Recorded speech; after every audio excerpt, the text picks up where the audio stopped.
Have you ever heard the phrase, the empire on which the sun never set? For over 3 centuries, that wasn't just a saying. It was a reality for the British Empire. At its peak, it was the largest empire in human history, stretching across every continent and ruling over nearly a quarter of the world's population. But how did a small island nation achieve such unprecedented global dominance? And why did it all come crashing down? Today, we're diving deep into the epic story of the British Empire, its meteoric rise, its complex and often brutal rule, and its inevitable collapse. The story begins not with grand imperial ambitions, but with trade and exploration.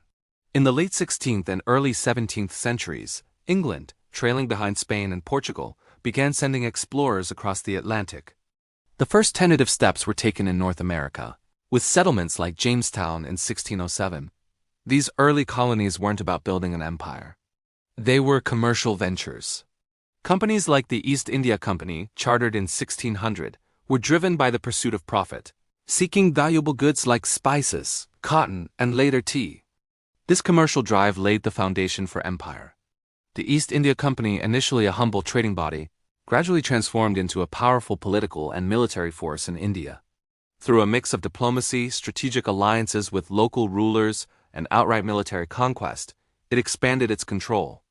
The Battle of Plassey in 1757 was a pivotal moment, effectively marking the start of British dominance over the Indian subcontinent, which would become the jewel in the crown of the empire.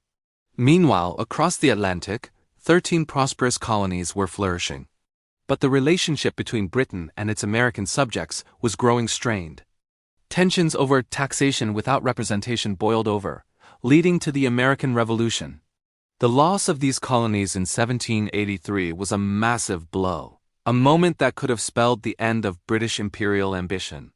But instead, it triggered a shift. Britain turned its focus eastward, towards Asia and Africa, in what historians call the swing to the east. The 19th century was the golden age of the British Empire. Fueled by the Industrial Revolution, Britain's technological and military might was unmatched. Its powerful Royal Navy patrolled the world's oceans, securing trade routes and projecting power. This was the era of new imperialism. The scramble for Africa in the late 1800s saw Britain claim vast territories from Egypt in the north down to South Africa.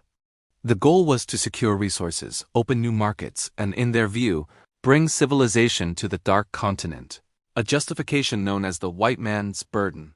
Life within the empire was a study in contrasts. For the British administrators, soldiers, and merchants, it could be a life of opportunity and adventure. But for the millions of indigenous people under British rule, the experience was vastly different.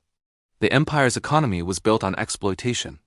Resources were extracted to fuel British factories, while local industries were often suppressed to eliminate competition. Famines, like the devastating Bengal famine of 1943, were exacerbated by imperial policies.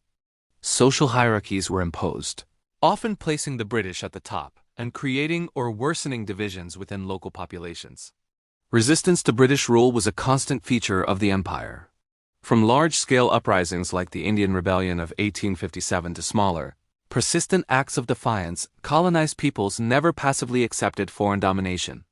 They fought back, preserving their cultures and fueling nationalist movements that would eventually demand independence. These movements began to gain serious momentum in the early 20th century. The two world wars were the beginning of the end. While Britain and its empire emerged victorious, the cost was staggering. The wars drained Britain's economy and military strength. The ideals of self-determination and freedom, championed by the Allies during the wars, were impossible to deny to their own colonial subjects. The psychological impact was also huge. The myth of British invincibility was shattered. The post-war world was a different place. The United States and the Soviet Union emerged as the new superpowers, both ideologically opposed to old-style European colonialism. The tide of history had turned. The first major domino to fall was India. Led by figures like Mahatma Gandhi and his philosophy of nonviolent resistance, the Indian independence movement achieved its goal in 1947. This was a monumental moment, signaling that the end of the empire was inevitable. The process of decolonization accelerated rapidly. Throughout the 1950s and 60s, a wave of independence swept across Africa, the Caribbean, and Asia. Some transitions were relatively peaceful, while others, like the Momo uprising in Kenya, were marked by violent conflict. Britain, weakened and facing immense international pressure, had little choice but to grant independence. By the 1970s, only a few scattered islands and territories remained. The official end is often marked by the handover of Hong Kong to China in 1997, a symbolic final lowering of the Union Jack. So what is the legacy of the British Empire? It's incredibly complex and deeply controversial. On one hand, it spread the English language, parliamentary democracy, and legal systems around the globe. It built railways, ports, and infrastructure, some of which are still in use today. But this came at an enormous cost. The empire's legacy is also one of economic exploitation, racial hierarchies, and violence. It drew arbitrary borders that have fueled conflicts for decades and left behind deep social and economic scars. Understanding the British Empire isn't about glorifying it or simply condemning it. It's about recognizing its profound and lasting impact on the world we live in today.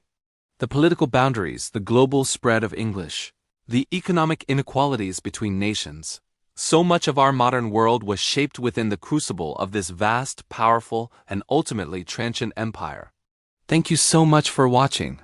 If you found this journey through history interesting, please hit that like button and subscribe for more deep dives into the stories that shaped our world. Let me know your thoughts in the comments below. See you next time.